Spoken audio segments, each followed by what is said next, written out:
Few things. Over the course of the past couple of days, it really has been battling some of that dry air. Not enough to choke it out. It still has some pretty good circulation with it. It's starting to get a little bit more convection as we go throughout the morning hours, but it's been battling that dust. And you see, taking it out over the course of the next couple of days, that thick layer of dust looks to be to the north. Might still hinder it from strengthening up too quick, but you can see there that dust is still there. And then it does start to dissipate a little bit as we go into early next week. Another one of the things we have been watching, of course, is the fact that the ocean temperatures not at that 80-degree threshold. Where it is right now, you're looking at about 78, 79 degrees as we go throughout today, tomorrow, and it starts to move into some warmer water. So take that back and you can see this area here, 86 degrees. Look at the forecast models, take it right into that mid-80s water as we go throughout this weekend. So what we're looking at, let's go ahead and look at the official forecast from the National Hurricane Center, and not much changed with that one either, as you can see. As we go throughout the progression of this, we go today, tomorrow, and then into Friday, we are looking at it becoming a Category 1 hurricane. That's what we're keeping our focus on, is when this thing is going to strengthen. Looks like it's very slow over the course of today, tomorrow, and then as we go throughout the day on Friday, we are looking at that Category 1 storm, first hurricane of the season, and then expected to strengthen up to a Category 3. But look at the day Sunday into Monday, it's continuing to get stronger. And again, this is the one thing we focused on yesterday, one thing we focused on the day before, and what we always focus with these systems is, of course, the track. There's many things that go into steering these, and one of the things we're watching is that big ridge of high pressure. The big ridge of high pressure is what has kept this to the south, and actually, if you look at the track there, the history track, you can see from here, it's kind of pushed its way down to the south. That's where it's sped up. That's where you have the influence of that ridge. We take this on, and again, you can see as we go all the way through the rest of this week, pretty good agreement. And then we see it making that turn up towards the north. So this is what we're really going to be focusing on. So we have the steering flow. The steering flow is that big ridge of high pressure. As you can see, there it is, the big ridge. This is what has kept it pushed down to the south right here. That's why you can see how big this ridge is. So it's going to continue to follow this track, and you can see there all the highs split. So we're going to have a high that's going to develop over the eastern half of the United States there, and that is the break we're looking for. One of the things we focus on is this break. It's going to find the weakness in this ridge of high pressure. There it is, your Cat 3. And here's our scenarios. So this is where, of course, we're going to bring in the rest of the team here. We have Robert Speta from First Coast News and Daniel Bond from WLTX in Columbia, South Carolina.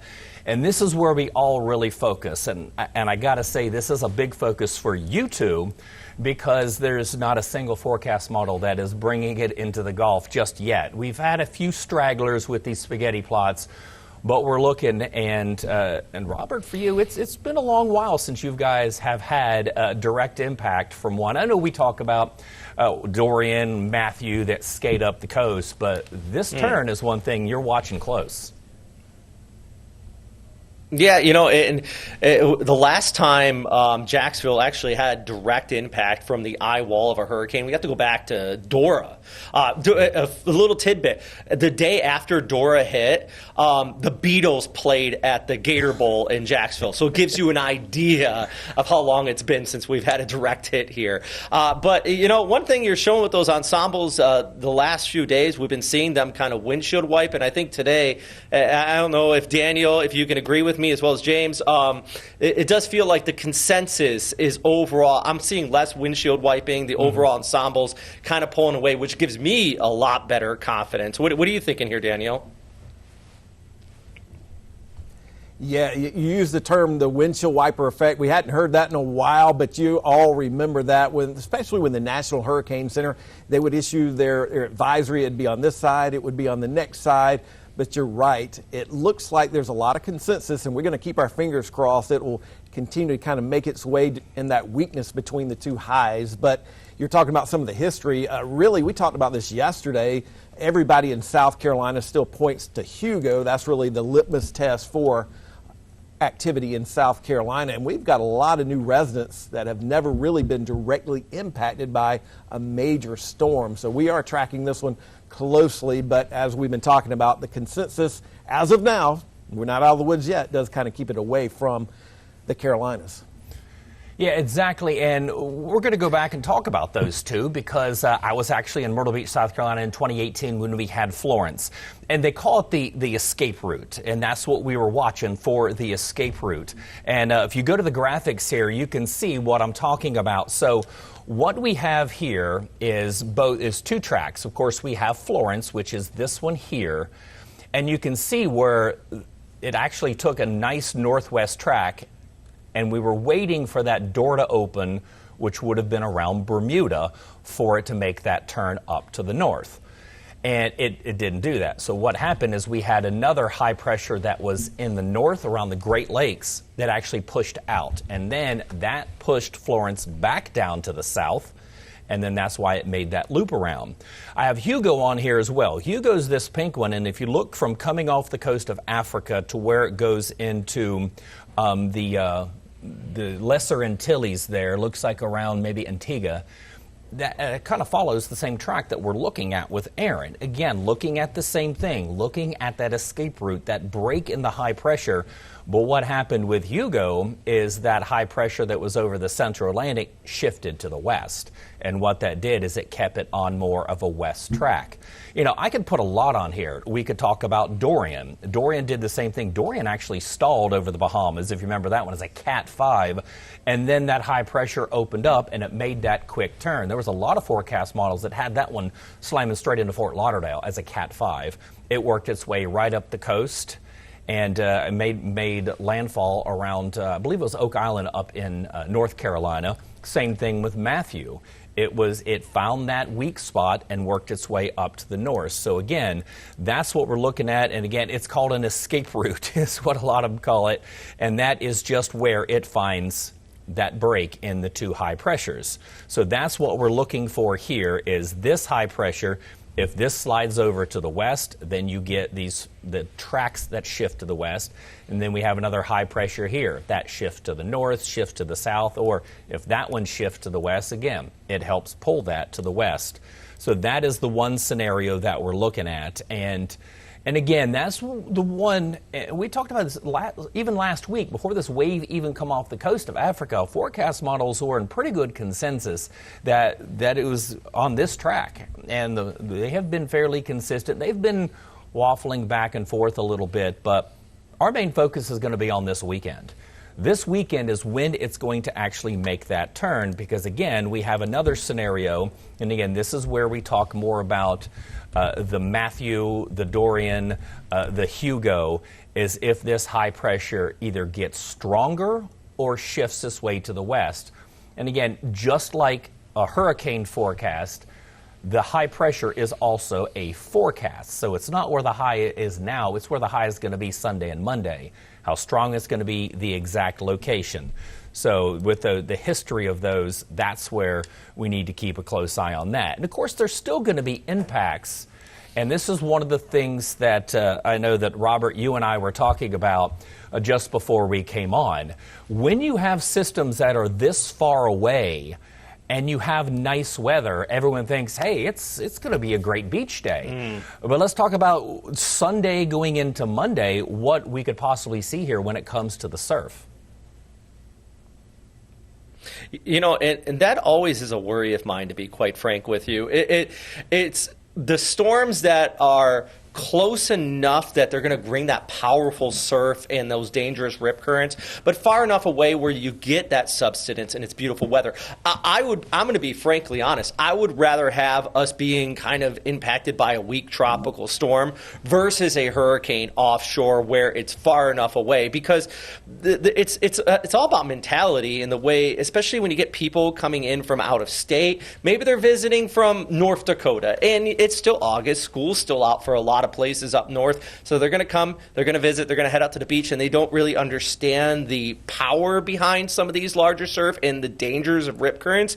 And this isn't just me. Time and time again, we have seen similar instances like this where we had a high rip risk, a high surf risk, but it just was overall nice weather, like objectively a good beach day if you stay out of the water. So this is actually one of those times where I think it's on our job, right, to make sure that people who are coming in from out of town are informed and they know those risks, and locals alike, because I know a lot of surfers are going to want to get out there and they're looking at this. They're already drooling out of the mouth at the surf that's going to be coming out of this. But yeah, it can be sketch for sure. And that's not just Florida up the coast towards the Carolinas. I guarantee Outer Banks, they're really going to be looking rough. Daniel, what are you thinking about here as we look ahead over towards, Monday, Tuesday into Wednesday?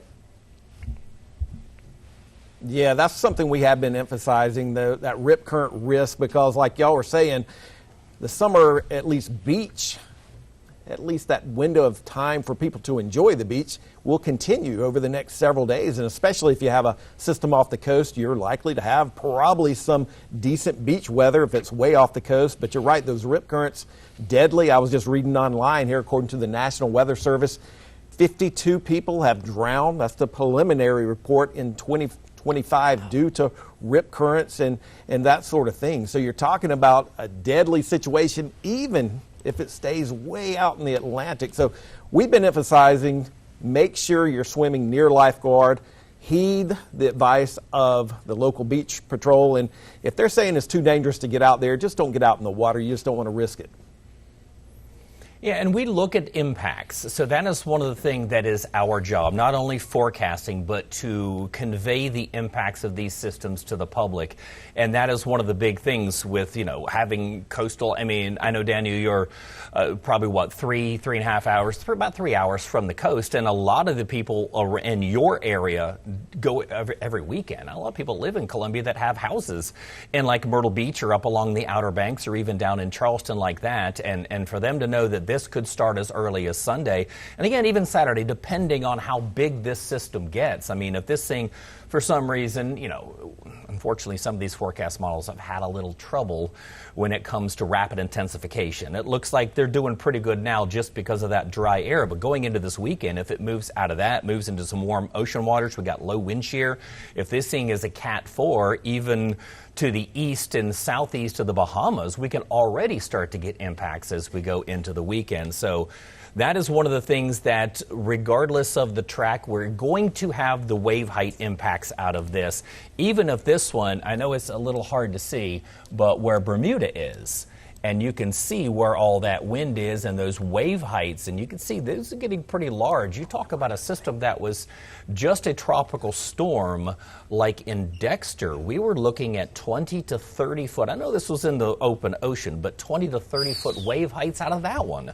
It has some good forward speed, but again, these are the impacts that if it gets closer, we look at a forecast for strong rip currents. I think that's going to be it. Sunday, maybe all the way through Thursday of the strong rip currents. The wave heights as of now could go up a little bit depending on if this one tracks a little bit closer to the coast. Again, we're looking all the way from Palm Beach all the way up to Washington, D.C. before this one is actually forecast to make that turn and go out.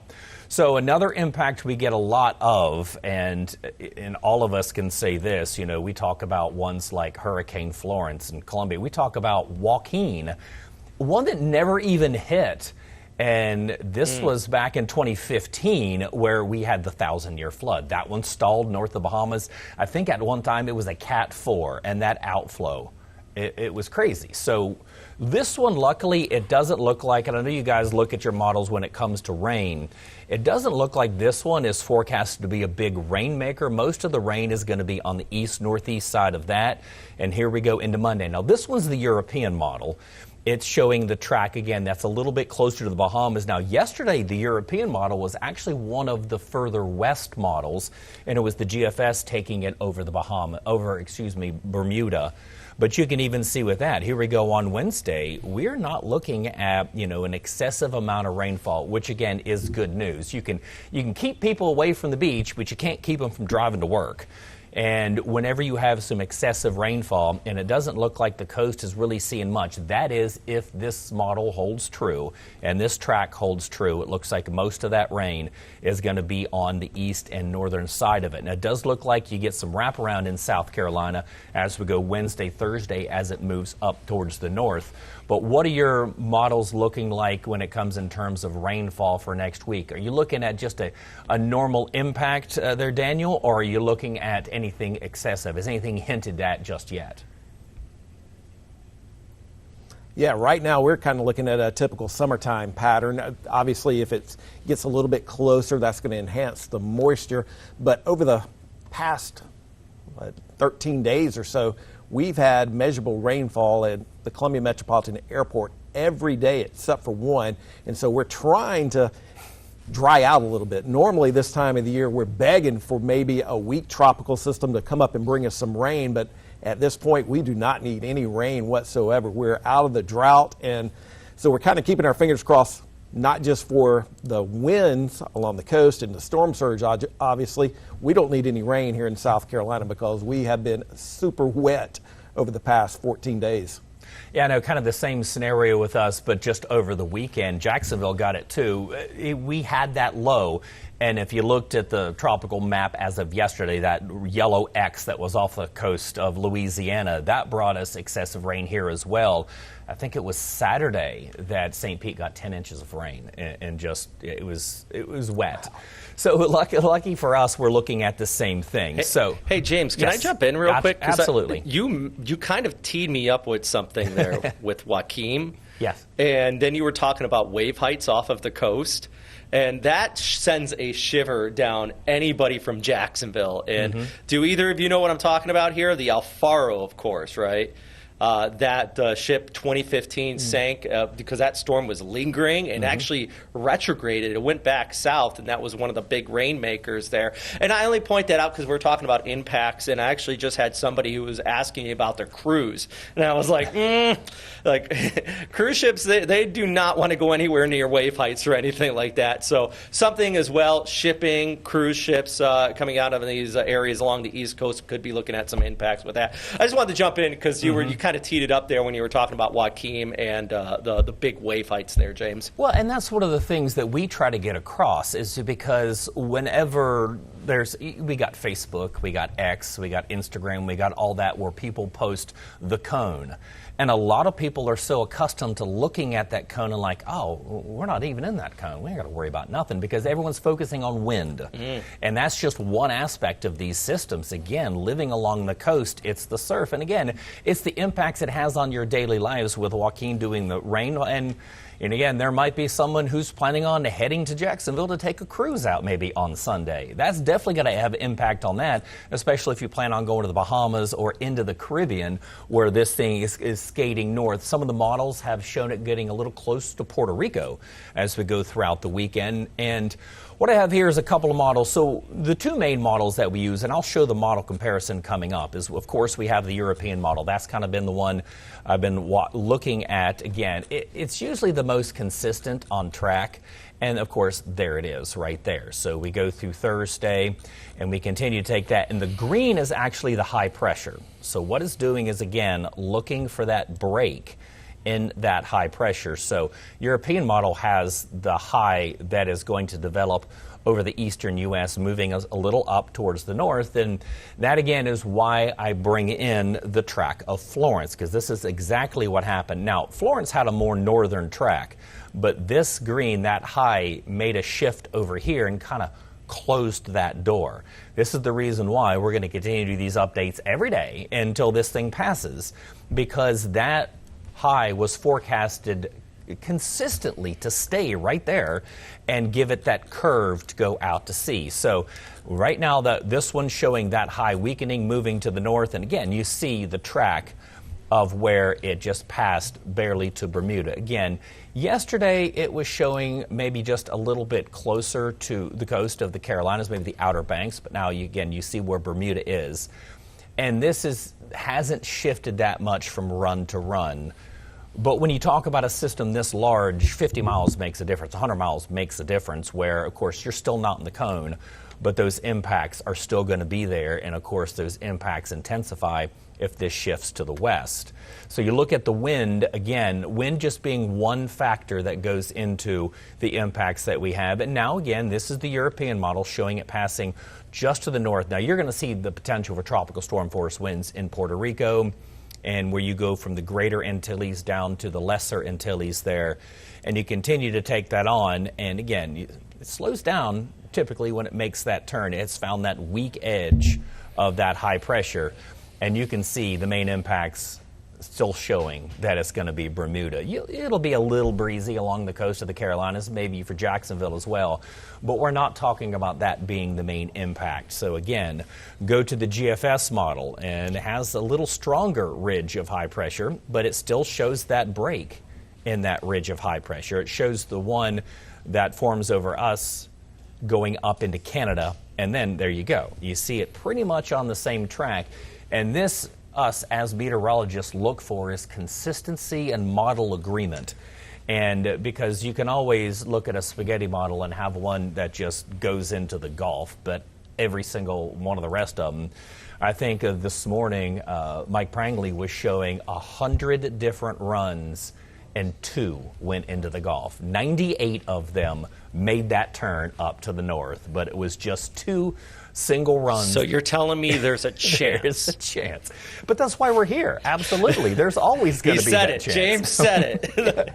Well, I can't take credit because Mike saved that video. He said, if that happens, I'm going to say it happened here first.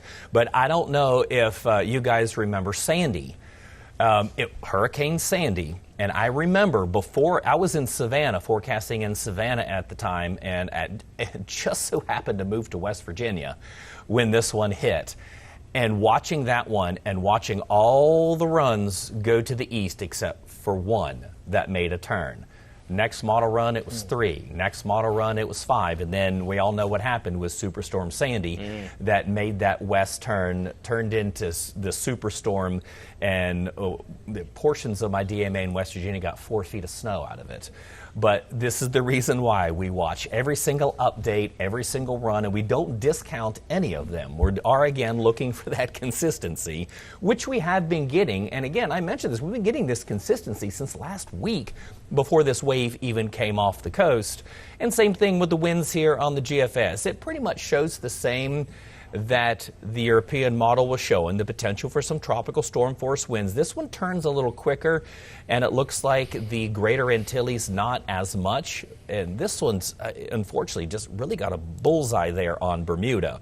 So let's put these models together. And again, these have been relatively consistent where you see the 2. The green is the Euro, the yellow is the GFS.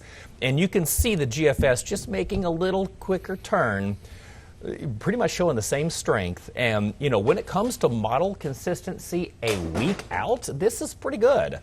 You know, we're still talking, 8 days from now, next Wednesday. So it's again, this is what gives us good enough confidence that we can say we're watching it. But again, our impacts aren't going to be as high as they would be. And again, we're going to watch this thing shifting to the west. And again, talking about rainfall, not really looking at anything big with that. It's going to be more talking about the wave heights, our beach impacts, beach erosion possibly as well. And even our models here in Tampa show a little bit of an uptick in rain. But again, like Daniel, you were saying, we're looking at something more typical of a pattern, because we're actually going to be relatively dry leading up to this compared to what we normally see, which is good news, except for the fact that I know, Robert, you have a heat advisory for the day today, so we could use a little bit of rain. But yeah. But yeah, we definitely could use some cloud cover and a little bit of rain. So who's going to petition for one of us to go to Bermuda to chase the storm. Because that seems like the spot that if there was any spot to be, if I was storm chasing, it would be Bermuda. So one of you, whoever's got the most sway, let's see who if we can get the company to kind of pay for us to go out that way. Daniel, I'm thinking that's probably going to be you. I have no sway at all, so you are the closest. I just work here. Yeah, exactly. All right, well, that is true. Yeah. Yeah, same. So we got to wrap it up. We got about a minute to go. And again, we're going to continue to watch this. We're going to watch all the tropics, of course, but our main focus going through this weekend and into next week is, of course, going to be what happens with Erin. Also going to watch this little potential here that is going to move into the Bay of Campeche and see what happens with that, if it stays into the Gulf or if that one pushes into Mexico. But again, as of now, things are looking pretty good for the East Coast. Again, main impacts, you're going to have to keep a close eye on the surf and the rip currents. If anybody has plans to go to the beach this weekend or maybe into early next week, because as of right now, that looks like it's going to be the main impacts. We'll continue to keep you updated. We have multiple updates from the National Hurricane Center. Next one comes in at 2. Don't really think there's going to be many updates today, but as we go into the next couple days, look for this to be our first hurricane of the season and our first major hurricane for the season. Thanks for joining me, guys, and we'll see you back this same time tomorrow.